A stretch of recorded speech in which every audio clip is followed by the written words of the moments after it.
mabait po yung bata niya. Pag yung ano po, siya po ang nagtitinda rin pag ako nasa Laguna po. Dahil po para matulungan po raw niya ako habang kami gumagawa po ng Quezon Puti sa Laguna. Nagsimula po ako ng May. Sabi ko na lang po sa papa ko, ako na lang po sasama pa. Sige, wala naman natulong sa akin, ikaw lang. Pati sabi niya po sa akin, mag-aral daw po ako mabuti. Tapos, samantalin ko na po dahil po magbabakasyon na. Samantalin ko na po yung pagtitinda. Samantalin ko na po para po makatulong lalo ako sa magulang ko. Ito po kayong magkakapatid, pangapat po ako. Usa lang po ako nagtinda, naawa na po ako sa magulang ko kasi po, ang dahil po namin pinag-aaral. Ang kuya ko po kasi, tamad po yun, panganay po. Uuwi lang po doon, maliligo, mangingi ng pera, yun lang po.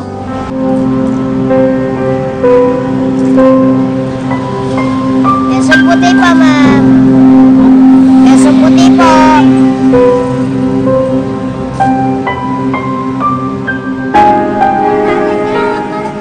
Kasi nga po, nung ano po, nagkasakit po ako na halos hindi ko kayanin po ang paglalako. Kaya sabi niya sa akin, sama lang ako sa iyo. Nagkasakit po si Papa, tapos po, iniwan niya po ako niya doon. Nag-iisa po ako doon. Inuubo po ako. Tapos po, minsan po sumusuko. Dumudura po siya ng dugo po paglalako.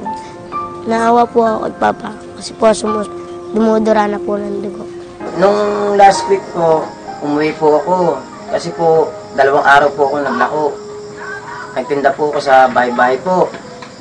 Inabot po ako ng ulang pareho po yung 2 araw na yon. Ngayon po, medyo nararamdaman ko, tinatarangkaso po ako. Nasabi po sa akin ni Prince, umuwi ka muna tayo, tiki magpagamot. Ako muna magtitinda rito ng Quezon Puti. Kaya ko naman to.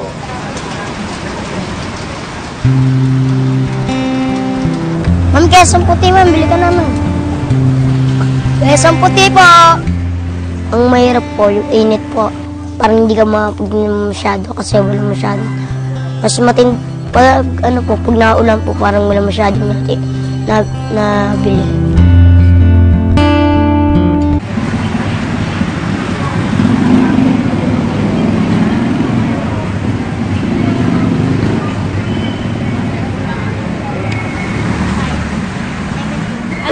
Sabi sa'yo kanina nung Ale, yung kabibili lang. Kinuha lang po yung number ko. Bakit daw? Para po pag-order daw po sila. Kailangan nila yung number ko. Ilan in-order niya? 3 po. Marami ba sa'yo mga nagte-text tas order? May suki na po ako.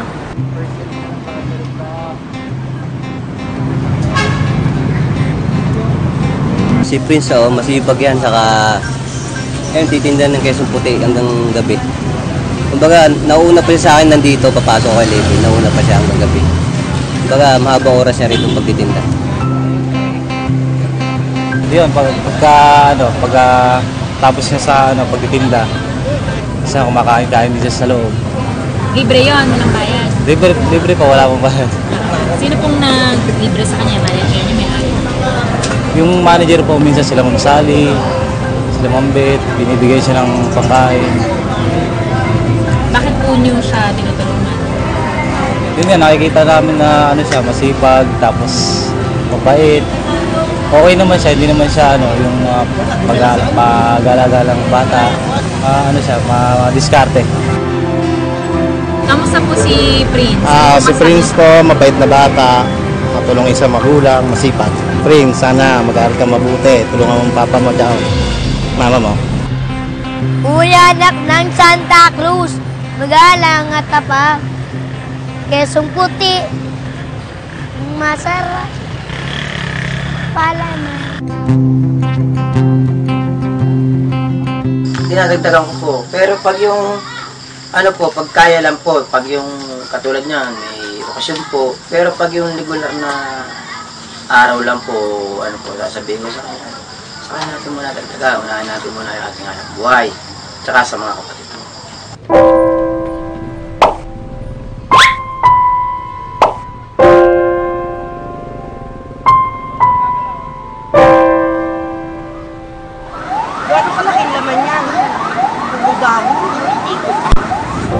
Maraming salamat po, ma'am. Ingat po kayo.